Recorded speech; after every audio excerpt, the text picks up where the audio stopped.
오늘 받을 하나님의 말씀은 마태복음 6장 10절 말씀입니다. 마태복음 6장 10절 말씀 한 절 우리 다 같이 합독하겠습니다. 나라가 임하시오며 뜻이 하늘에서 이루어진 것 같이 땅에서도 이루어지이다. 아멘. 목사님 말씀 전해 주시겠습니다.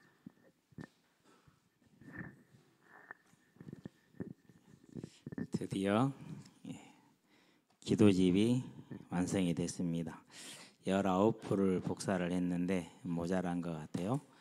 또 이제 일요일 날 30부를 더 배치를 해 놓을 테니까 여러분이 가져가시면 됩니다. 그래서 여기에는 이번에 이제 나연이가 말한 희연이라는 친구가 박희연이라는 친구가 기도 대상자에 있어요. 전도 대상자에. 그래서 저와 여러분들이 이렇게 좀 우리 학생들 특별히 기도 이렇게 대상을 보면은 구체적입니다. 정확하게 이름들을 다 썼어요. 그래서 그렇게 써줘야 됩니다. 또 이제 우리 은승이 같은 경우는 10명을 쭉 하고 11번째까지 해줬는데요. 한 명 한 명을 다 이렇게 설명을 했더라고요. 제가 좀 정리를 했어요. 이건 공개되면 안 될 자료 같으면은 이제 다 이렇게 표현을 해서 하고. 그래서 이제 저는 여러분들에게 배부되는 것하고 또 제가 가지고 있는 또 다른 양식을 가지고 있어야겠다는 생각이 들더라고요. 이렇게 기도 대상을 쓰면서 세부 정보들이 있는데 공개해도 될 게 있고 하기 좀 그런 게 있고 그러기 때문에 여러분들이 그렇게 이해를 하시고 이제 완성이 됐습니다. 다음번 우리 이번 여름에는 수련회 끝나고 3주 안에 나올 수 있도록 함께 으쌰으쌰 해주시길 바랍니다. 그래서 여러 번 점검을 했는데 수환이 이름이 틀려버려서 환장하겠네. 한이어야 되는데 환이 돼버렸어. 그래가지고 속으로 왔다 환장하겠네. 몇 번을 봤는데 이름을 그걸 틀리냐 그러면서 그렇게 이해하시게 되길 바라는 선수 한입니다. 환이 아니라 한.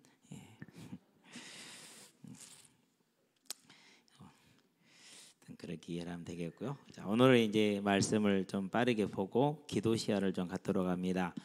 물론 이제 톡에 여러분 보셨겠지만은 새벽에 일찍 일어났어요. 그러고 이제 책상에 와서 내려와서 앉았는데 가만히 생각을 해보니까 지금 이 시간에 예수님이 빌라도의 관정에 있겠구나라는 생각이 들었어요. 그러면은 어느 타임라인일까 생각을 해보니까 닭이 3번 오는 시간대는 4시 반경입니다. 그전에도 아무 때나 울긴 우는데 보통 4시 반에 닭이 울어요. 우리 닭들도 우는 딱 보면 4시 반 됐구나 제가 알거든요. 그럼 보면 거의 틀림없거든요. 그러니까 닭이 3번 울 때 베드로가 3번 부인했다는 건 4시 반일 거고 그러면 지금 베드로는 예수님하고 눈이 맞춰서 예수님을 부인하고 빌라도 관정에서 나가서 혼자서 엉엉거리고 울고 있겠구나 그 생각을 하면서요. 그러면서 이제 여러분 이제 무리들이 또 제사장들이 예수를 고소를 하고 계속해서 이렇게 이제 변호가 되고 있는 그러고 무리들이 이제 빌라도에게 예수를 이제 죽이고 바나바를 놓아달라고 하는 그런 이제 시간표 속에 있겠구나라는 생각이 들었어요. 그래서 보통 이제 이번 주간을 고난 주간으로 보내는데 우리는 이제 안 그래봤지 않아서 이게 의미가 있구나라는 생각이 들었어요. 의미가 있구나라는 생각이 들어서 내년에는 고난 주간을 좀 의미 있게 보낼 생각을 지금 가지고 있습니다. 그래서 여러분 이렇게 아시면 되겠고요. 그래서 타임라인을 쭉 한번 밟아봤어요. 아침에 아이들 등교시키느라 조금 놓치기는 했는데 이제 본드 빌라도의 관정에서 골고다 언덕까지 우리가 이제 성경 찬송하는 갈보리 산 위에죠. 갈보리라고 나오잖아요. 갈바리에라는 그 민둥산라는 의미를 가지고 있는 라틴어 번역으로 헬라어를 라틴어로 옮겨갈 때 갈바리에라고 번역을 했어요. 그거를 이제 곡을 쓰면서 이렇게 음유를 맞추다 보니까 이제 갈바리에라는 영어 음유를 맞추다 보니 그렇습니다. 한글로는 골고다나 갈보리가 세자리 똑같잖아요. 근데 영어 음유는 다르기 때문에 그 음유를 맞추다 보니까 골고다보다는 이제 갈보리가 된 겁니다. 이제 그렇게 이제 된 건데요. 그 산까지 거리를 찾아봤더니 760m랍니다. 멀지 않더라고요. 그 760m를 가는 동안에 예수님이 3번인가를 쓰러집니다. 한 번은 십자가를 지고 두 번은 십자가를 지지 않은 상태로 얼마나 지쳤는지를 알겠죠. 예. 그러면 이제 사람이 그 정도 지치려면 그냥 지칩니까? 하룻밤 날 새다 그렇게 지치지 않거든요. 그런 것들 쭉 상담하면서 시간을 타임라인을 밟아보고 같이 이렇게 하루를 살아봤는데요. 상당히 정말로 제 개인적으로는 의미가 있었어요. 지금 일을 제꼈구나. 그러면서도 낮 시간대 밥 먹으면서 나는 지금 편하게 밥 먹고 있는데 주님은 지금 매달려서 있겠구나. 피를 많이 흘리면 제일 먼저 나타나는 현상이 뭐죠? 갈증이에요. 피를 흘리면 갈증이 나요. 그러니까 이제 목마르다고 하시는 거예요. 많이 찢겼기 때문에 온 몸을 39대를 맞았으니까 그 갈고리형 채찍이니까 맞고 당기면은 쫙쫙 찢어집니다. 살이 온 몸이 이제 뭐 난도질이 다 되는 거죠. 감아서 가기 때문에 앞뒤 구분할 것 없이요. 그래서 온 몸에서 피가 흐르고 머리에서 피가 흐르기 때문에 많은 출혈을 합니다. 그렇게 해주는 것이 죄수에 대한 십자가형을 당하는 죄수에게 베푸는 자비랍니다. 왜? 피를 많이 흘려서 빨리 죽으라고, 고통 덜 받게 하려고. 그 모습과 그 시간을 생각을 하는데 상당히 의미가 있었습니다. 그러면서 마음속에서 간절히 바래지는 게 있었어요. 얼마나 우리를 사랑하셨으면은 이 모진 고통을 당하시고 갔을까. 참 예수님의 사랑은 알 수가 없구나. 그러면서 마음속에 정말 타오르는 게 있었어요. 하나님, 이 사랑을 정말 우리가 알고 우리 후대들이 알기를 원합니다. 얼마나 주님이 우리를 사랑했는지. 그걸 생각을 하니까 히스기야 왕이 생각나고 다윗이 생각나요. 그건 하나님만이 할 수 있는 일이에요. 기도가 필요하구나. 정말로 기도가 필요하구나. 저와 여러분들은 그래서요, 지금 이 시간부터 주일 우리가 부활주일 예배를 마치는 그 시간까지 계속해서 기도해서 우리 후대들이 또 우리 자신들이 그 찢기는 고통 가운데에서 무려 6시간을 태양 아래에서 달려있는 그 고통 가운데에서 우리를 사랑하신 그 사랑을 마음으로 느낄 수 있고, 그 사랑을 느끼고 그 사랑을 안다라는 게 그걸 치유라고 그럽니다. 다른 게 치유가 아니라 회복이라고 그럽니다. 그 치유와 회복이 저와 여러분들이 일어나게 되기를 바랍니다. 자, 우리를 사랑하신 그 하나님의 뜻이 무엇이냐?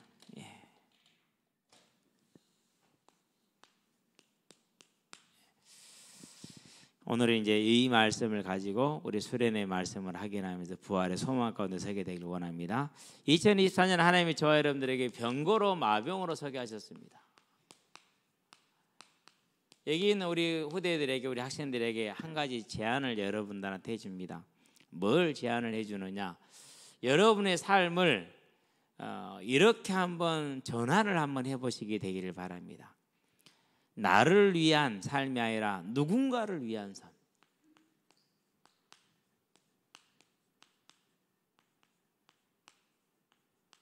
이겁니다. 누군가를 위해서 내 인생을 쓸 수 있는, 누군가를 위해서 내 시간을 쓸 수 있는, 누군가를 위해서 내 물질을 쓸 수 있는, 누군가를 위해서 내 인생을 사용할 수 있는, 그게 하나님의 방법입니다. 다른 말로 표현하면은요, 온 세상의 사장님 되시는, 회장님 되시는 그 하나님의 눈에 띄는 방법입니다. 예수님을 만나는 딱 그 날 무슨 생각이 들었느냐? 하나님, 사람의 행복이 없는 것이, 모든 사람이 헤매고 고통받는 이유가 하나님을 떠나서 그렇습니다. 이들 또한 하나님을 만나게 하고 싶습니다. 아니, 만나야 합니다. 하나님, 그 일에 저를 사용해 주세요. 그 전까지는 어떻게 살아야 될 것에 대한 방향성이 없었어요. 그러는데 하나님을 딱 만나는 그 순간, 하나님을 만나야 된다. 하나님을 떠난 것이 고통의 원인이고, 하나님을 떠난 자는 영원한 지옥에 가야 된다. 그럼 누구든지 내가 만나는 자는 하나님을 만나게 했거나 누군가를 위해, 그게 제 인생의 방향이 됐고 목적이 되었고 이유가 되었습니다. 다른 말로 표현하면 제 인생의 능력이 된 겁니다. 많은 사람들은 자기의 스펙이나 자기의 사상이나 자기 이념, 이런 것을 능력으로 배경을 삼습니다. 그러나 저에게는 어떤 것이 능력이 되었느냐? 이제 나를 만나는 모든 사람은 지옥 가지 않고 복음을 못 듣는 일이 없고 하나님을 만나게 하는 그 일이 저의 삶이 되었고 하나님을 따라가는 길이 되었습니다. 그리고 오늘까지 그렇고 남은 삶도 그렇게 살아갈 생각입니다. 그래서 여기는 우리 학생들 꼭 한번 여러분의 인생을 한번 점검을 한번 하시게 되길 바랍니다. 누군가를 위해 내 인생을, 누군가를 위해 나의 시간과 물질과 모든 것을 사용하는, 누가 그랬습니까? 사도행전입니다. 20장입니다. 24절입니다. 뭐라고 그럽니까? 사도 바울입니다. 하나님이 내게 사명을 맡겼다. 이 복음을 전하는 일이다. 나는 이 일을 위해서 내 생명조차 조금도 아까운 것으로 여기지 않는다. 그럴 것이다. 21장입니다. 13절입니다. 내가 이 일을 하다가 죽게 된다면 난 죽을 걸 각오했다. 그 각오를 가지고 지금 예루살렘에 올라가는 것이다. 큰 숙제가 있었습니다. 무슨 숙제가 있었습니까? 예루살렘 교회는 이방 교회를 인정하지 않았습니다. 예루살렘 교회는 이방인을 향한 하나님의 뜻을 보지 않고 있었습니다.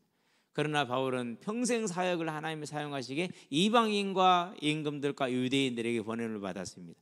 그리고 지금 그들이 예루살렘 교회 성도들을 위해서 준비한 큰 연보의 헌금을 가지고 있습니다. 가서 그들이 하나님을 만나고 그리고 예루살렘 교회에서 이와 같이 하나님의 예물을 드렸다는 것을 보여줌으로 해서 예루살렘 교회의 눈을 열어야 되는 그런 큰 사명이 있습니다. 그것을 위해서 뭐 한 겁니까? 목숨을 건 겁니다. 저와 여러분들이 누군가를 위한 삶, 이와 같은 삶으로 저와 여러분이 채워질 수 있게 되기를 바랍니다. 그런 사람이 우리 학생들 중에서 여러분들이 그 마음을 갖게 되고 그 마음을 얻게 됐다. 그러면 여러분의 삶은 누구의 손에 있느냐? 그 삶은 하나님의 손에 있습니다. 그래서 이스라엘의 병거와 마병으로 세워졌던 엘리야, 평생을 자신을 돌보지 못했고 가정을 돌보지 못했고 자녀를 돌보지를 못했습니다. 안 그러겠습니까? 도망 다녀야 되고 쫓겨 다녀야 되는데, 왕이 보이기만 하면 죽이겠다는데, 그러니 얼마나 어려웠겠습니까? 그럼에도 불구하고 누군가를 위한 나를 드리는 인생, 결국 그 인생은 하나님의 손에 있었고 그 삶이 그의 능력이었습니다. 하나님의 능력이 나타났죠. 그리고 그는 결국 이스라엘의 병거와 마병으로 남았습니다. 그걸 본 엘리사, 12결의의 소를 버려두고, 12결의면 24마리입니다. 한 사람이 24마리를 쓸 일은 없겠죠. 보통 2결의를 하나로 쓰니까. 우리 학생들은 소가 논을 가는 걸, 밭을 가는 걸 본 적이 없을 거예요. 저는 어렸을 때 그걸 보고 자랐기 때문에 보통 한 마리가 합니다. 근데 이제 힘이 좋게 하려면 2마리를 쓰겠죠. 그래서 2마리. 그러면은 2마리를 쓰게 해서 6개의 조, 6명의 종들이 밭을 가는 그런 밭이 얼마나 넓습니까? 그 지역의 유지입니다. 큰 부자입니다. 그런데 하나님께서 그를 부를 때 그 12결의의 소 중에서 소를 잡아서 그 쟁기를 나무로 사용을 해서 그걸 가지고 그 자리에서 하나님께 번제를 드립니다. 자기 인생을 드린 겁니다. 무엇을 위해서요? 타락한, 하나님을 떠나버린 이스라엘을 위해서 자기 인생을 드린 거죠. 그가 얼마나 그렇게 했으면은 그 불신앙의 왕이, 우상 숭배하는 왕이, 아하스 왕이, 그가 죽을 때 내 아버지여 내 아버지여 이스라엘의 병거와 마병이여라고 통곡할 정도로 세상에 그 나라의 은혜를 입혔습니다. 저와 여러분의 삶이 이제는요, 나를 위한 삶이 아니라 누군가를 위한 삶. 왜 그렇습니까? 저와 여러분들이 그렇게 살아가면 반드시 마태복음 보니까 10장 40절에서 42절에 뭐가 있습니까? 상급이 있습니다. 이 땅의 삶으로 끝나면은 오늘 잘 먹고 잘 사는 것이, 내가 즐겁게 사는 것이 지혜로운 것이고 이득입니다. 우리 애들 표현하면 개이득 이런 것이 되겠죠. 그런데 문제는 그렇지가 않습니다. 우리의 삶은, 이 땅의 삶이 그것이 100년이 되든지 200년이 되든지 간에, 200년 될 수는 없겠지만 100년이 되더라도 아주 짧은 시간입니다. 이후에는 영원한 시간이 기다리고 있습니다. 그 영원한 시간 천국에서 영원한 상급을 누리게 될 겁니다. 그렇기 때문에 이 상급을 바라보고 천국을 바라보는 뭐에 서는 겁니까? 소망에 서는 자는 나를 위한 삶이 아니라 누군가를 위해 내 인생을 드릴 수 있는 삶을 사는 것입니다. 이제 저와 여러분의 인생을 누군가를 위해 살 수 있는 하나님을 기쁘게 하는 삶이 되게 하기를 바랍니다.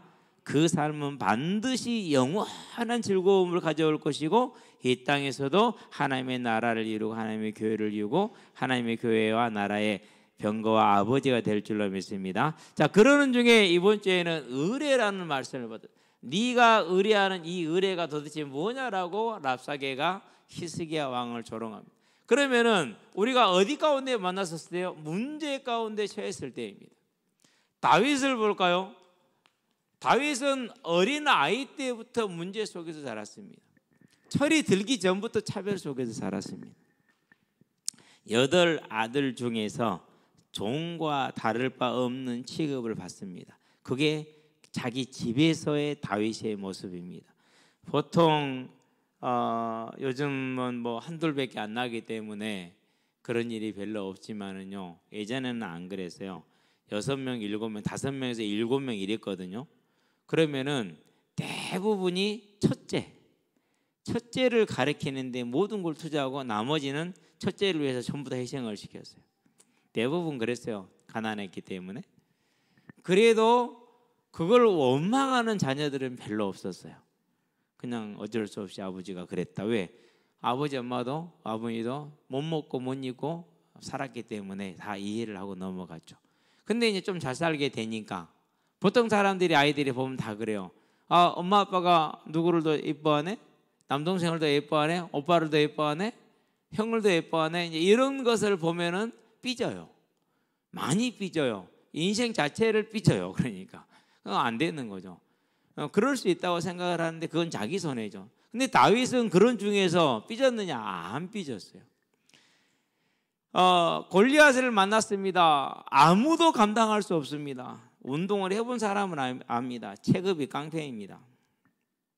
그래서 매니 파키오 같은 권투 선수가 위대한 겁니다.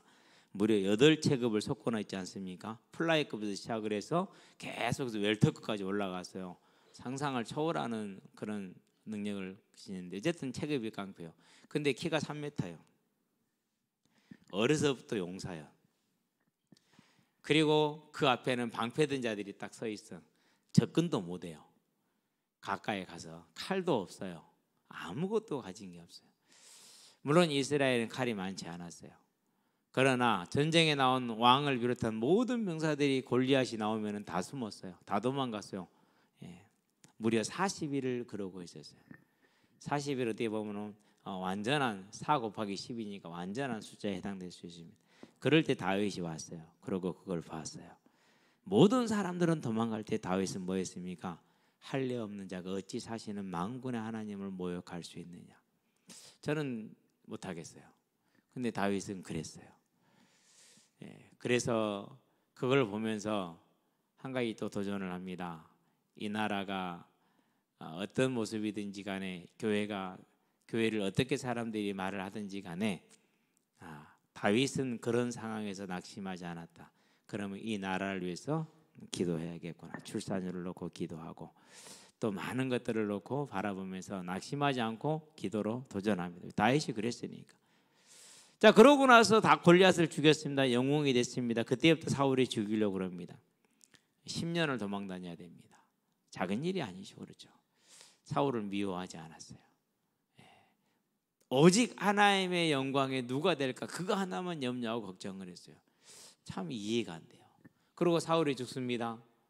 그런데 그 죽음을 애통해합니다. 나는 불가능합니다. 정말로 못할 일이. 거기서 두 손발 다 들었어요. 다윗은 그랬어요. 문제 가운데서 사실적으로 하나님을 만난 거예요. 많은 사람들이 생각합니다. 내가 이 일을 하는 것이 위기겠다. 저기서 하는 게 낫겠다. 여기서 하는 게 낫겠다 그럽니다. 저는 그것은 하나님을 놓쳤다고 생각합니다. 하나님은 여기도 계시고 저기도 계십니다. 이 사람에도 하나님 함께 하시고 나와도 함께 언제든지 하나님과 함께 하십니다. 그러면은 우리가 판단의 기준이 뭐여야 됩니까? 히스기야 왕처럼 그렇게 판단하면 안 됩니다. 누구처럼 판단해야 됩니까? 다윗처럼 판단해야 됩니다. 세상 일은 그렇습니다. 이 분야에 뛰어드는 게 더 낫구나라는 판단에 서는 게 세상 일입니다. 그러나 하나님의 일은 그렇지 않습니다. 여기에 오면 손해를 보겠구나. 그게 하나님의 나라의 방법입니다. 작은 자가 큰 자라는 이유가 그겁니다. 그래서 히스기야와 다윗은 거기서 갈립니다. 우리는 다 누구를 원하죠? 내가 여기 이과를 왔는데 잘못 온 것 같아. 왜요? 육신적으로 보니까 먹고 살기 힘들 것 같거든. 여기서는 잘못 온 것 같아.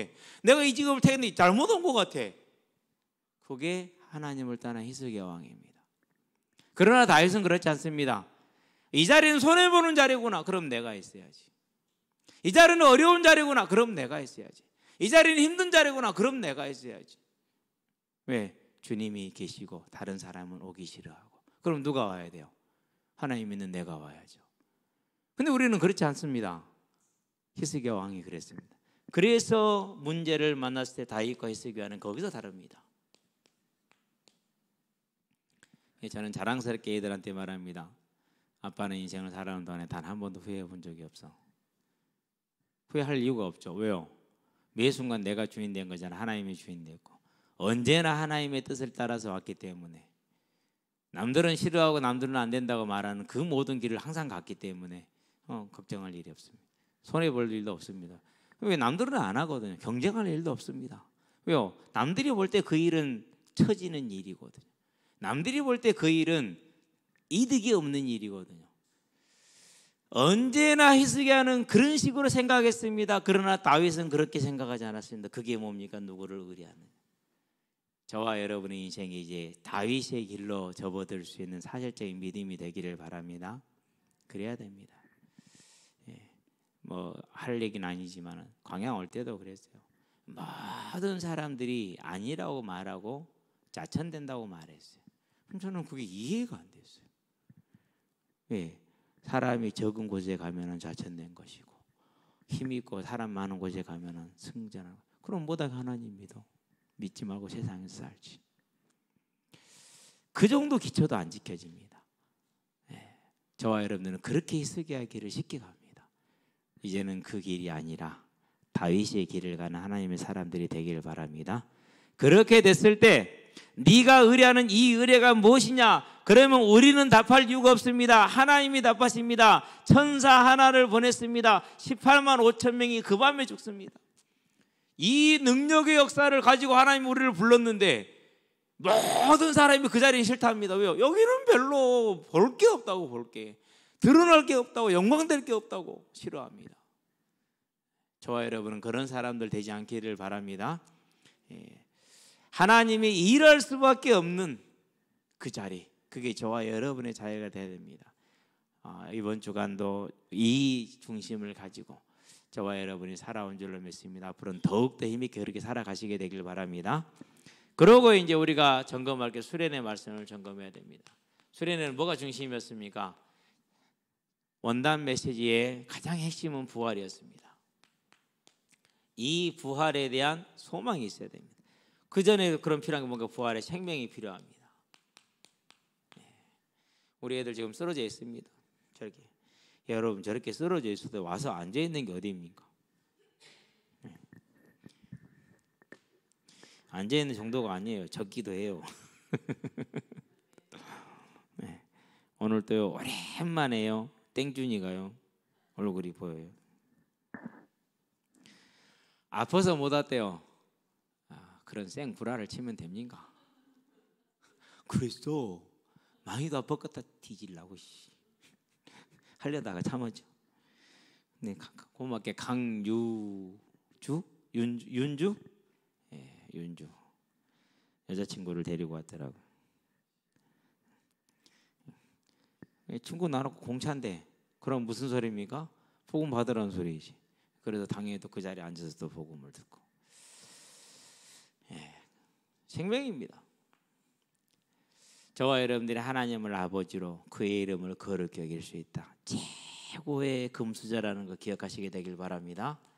여기에는 우리 학생들요, 여러분이 어떤 모습이든지 간에 여러분은 하나님의 택함 받은 하나님의 자녀가 된 금수저입니다. 지금 좀 이럴 수도 있고 지금 좀 저럴 수도 있습니다. 그러나 60을 살아본 제가 얘기를 합니다. 성경을 조금 알고 있는 제가 얘기를 합니다. 그것들은 전부 다 필요 없는 것들입니다. 중요한 건 뭐냐? 여러분이 하나님의 자녀가 됐다라는 것. 하늘에 계신 우리 아버지요, 이름이 거룩히 여김을 받으시오며 누구를 통해서요? 저와 여러분을 통해서. 그걸로 끝난 겁니다. 얼마나 복됩니까? 그 부활 생명을 가진 자가 뭐합니까? 이제 나라가 임하시며 누구를 통해서요? 하나님의 나라가 저와 여러분을 통해서. 우리의 삶에 하나님의 나라가 뜻이 하늘에서 이루어진 것 같이 땅에서도 좀 더 설명을 하겠습니다. 얼마나 아름다운 건지 모릅니다. 이게 뭡니까? 이제 이게 상급을 바라보는 소망입니다. 여기에 충성된 저와 여러분의 삶이기 때문에 그의 나라와 그의 의를 먼저 구하라. 그러면 이 모든 걸 너희에게 더하시리라. 이 땅에도 약속이 있는 것이고 하늘에 영원한 상급이 있는 겁니다. 무엇을 행하든지 행한 대로 받으려는 약속이 있기 때문에 그렇습니다. 그래서 이건 소망입니다. 저와 여러분 이 소망에 서게 되길 바랍니다. 이 소망의 선자에게 주어지는 복이 있습니다. 뭐가 있습니까? 일용할 양식을 주시옵고 그랬습니다. 먹고 사는 문제 끝났습니다. 무엇을 먹을지 마시 염려하지 말라고 그랬습니다. 먹고 사는 문제는 다 끝난 겁니다. 아무 염려하지 말고 그것 때문에 움직이지 마시게 되기를 바랍니다. 제가 좀 순진하긴 합니다만 눈치는 빠릅니다. 빨리 눈치를 챘어요. 내가 하나님 자녀가 됐구나. 내 인생이 끝났구나. 저와 여러분 끝난 것 아시게 되길 바랍니다. 그럼 뭐 하면 됩니까? 누군가를 위한 나의 인생, 그겁니다. 더 중요한 게 뭡니까? 인생에 제일 어려운 게 뭡니까? 그게 사랑입니다. 못합니다 우리 힘으로는. 그러나 우리가 우리에게 죄 지은 자를 사하여 준 것 같이 우리의 죄를 사하여 주옵시고, 우리가 용서할 때 저와 여러분이 용서를 받습니다. 다 뭐로 남습니까? 하늘의 상급으로 남는 것들입니다. 이 은혜를, 이 복을 이미 받았으니 놓치지 마시고 이 복을 나 혼자까지 잊지 마시고 이제 내 가족과 그리고 주변의 모든 이들에게 알리는 저와 여러분 되기를 바랍니다. 자, 그리고 우리가 뭘 받았습니까? 이제 다섯 번째, 하나님 나라와 권세입니다. 이제 나라와 권세와 영광의 아버지께 영원히 있사옵나이다. 이 모든 것이 우리 힘이 아니라 하나님의 능력이랍니다. 그래서 우리는 끝난 겁니다. 확인하시게 되길 바랍니다. 자, 이러는 중에 우리가 이제 기억하고 우리 어른들 특별히 꼭 기억해야 돼. 뭘 기억합니까? 저와 여러분의 대적자가 있다는 사실입니다. 이게 누굽니까? 사단의 대리인자입니다. 대리자들입니다. 사단의 대리자들이. 그게 통치자들입니다. 그게 권세자들입니다. 세상 주관자들입니다. 그리고 하늘의 낙한 영들입니다. 이들이 뭡니까? 에디옥센, 추격합니다. 출애굽기 14장 7절 8절. 우리 후대들이 이 전쟁 속에서, 추격 속에서 저와 여러분을 통해서 보호받게 하시게 되기를 바랍니다. 누가 합니까? 저와 여러분이 하죠. 그래서요, 우리 청년들 놓고 기도하고 성도들 하나하나 놓고 기도하고 우리 중고등학생들 한 120여 명 놓고 이름 써가면서 불러가면서 기도하고, 초등학생들 아직 못하고 있어요. 다행히 그래도 이제 생각나는 대로 좀 하고, 초등학생을 정리를 해야 돼. 근데 중고등학생, 초등학생 1000명은 1000명은 될 것 같아요. 좀 후회가 되는 게 그때 정리를 했어야 되는데 안 한 게 조금 후회가 되긴 해요. 지금부터라도 해야겠죠. 이제. 그럼 1000명 기도하려면 몇 시간을 기도해야 될까요?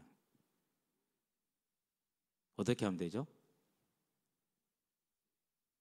여러분들이 좀 질문을 나눠가야죠. 근데 얼굴을 알아야 나눠가지. 누군지를 알아야 나눠가지. 어떤 아이인지를 알아야 나눠가지. 짐을 함께 지시기를 부탁드립니다. 같이 지야죠. 자, 오늘이 이제 뜻입니다. 다섯 번째. 자, 하늘에서 어떤 일이 있었습니까? 욥기서를 볼까요? 1장 6절입니다. 2장 1절입니다. 자, 하늘에 하나님의 자녀들 천사들이 있습니다. 누구도 함께 있습니까? 사탄도 함께 있습니다. 그렇죠. 스가랴서를 볼까요? 3장 1절이죠. 거기에도 또 똑같이 이렇게 되어 있어요. 이게 언제까지입니까 지금? 이것이요 이때까지입니다. 계시록 12장 9절. 오늘처럼 이 일이 언제까지였었느냐? 2000년 전 오늘까지였어요. 2000년 전 예수님이 십자가에서 대속의 죽음을 죽기 전까지. 그러나 예수님이 십자가에서 대속의 죽음을 죽는 그 순간 계시록 12장 9절에서 그들이 쫓겨난 건 예수님의 십자가 대속의 죽음과 부활이거든요. 그때 이 하늘의 자리를 잡고 있던 사단이 뭐 했다고요? 쫓겨났습니다. 하늘에 있을 곳을 이제 못 얻은 겁니다. 쫓겨난 정도가 아닙니다. 20장입니다. 2절 3절입니다. 어디에요? 음부에 갇혔습니다. 음부에. 그래서 오늘요 2000년 전 오늘은 사단에게는 완전한 패배의 날이고 저와 여러분들에게는 완전한 승리의 날입니다. 어마어마한 날입니다. 그렇죠? 그게 예수의 대속의 죽음과 부활입니다. 그러니 우리가 이 일을 소홀히 넘기고 그냥 넘겨서는 안 되겠죠. 얼마나 위대한 일입니까? 그래서 뜻이 하늘에서 이루어졌어요. 어떻게요? 사단이 쫓겨났거든요. 음부에 갇혔거든요. 그러면은 이 사단의 대리자들과 통해서 역사를 하잖아요. 그것이 어떻게 이 땅으로 쫓겨났잖아요. 그러면 뜻이 하늘에서 이루어진 것이 이제 어디서도요? 땅에서도. 사단이 뭐 할 것을 얻지 못하도록요? 설 것을 얻지 못하도록. 그 방법이 뭡니까? 그것이 마태복음 24장 14절. 이 복음이 모든 민족에게 증언되기 위해 전파되어야하는 그제야 끝이리라. 그 날에 사단이 설 것을 잃습니다. 그게 땅에서 이루어지는 겁니다. 그런데 그 일에 하나님이 군사를 불렀습니다. 그게 누굽니까? 그게 저와 여러분입니다. 축하합니다. 이제 그 부른 군사에 저와 여러분이 이순신 장군처럼 최선을 다하는 하나님의 자녀들이 되기를 주의 이름으로 축원드립니다. 기도합시다. 살아계신 아버지 하나님, 하나님이 우리를 부르셔서 뜻의 하늘에서 이룬 것처럼 땅에서도 이루기를 원하고 우리에게 그것을 기도로 가르쳐 주셨으니 감사를 드립니다. 하나님, 이 어마어마한 일에, 이 영원한 일에, 이 값 있는 일에, 이 썩지 않을 양식의 일에 우리와 우리의 후대들이 또 이 자리에 있는 후대뿐만 아니라 모든 후대들이 함께 서는 그 은혜를 누릴 수 있도록 주님 역사하시고 인도하시기를 그리스도신 예수의 이름으로 기도드립니다. 아멘.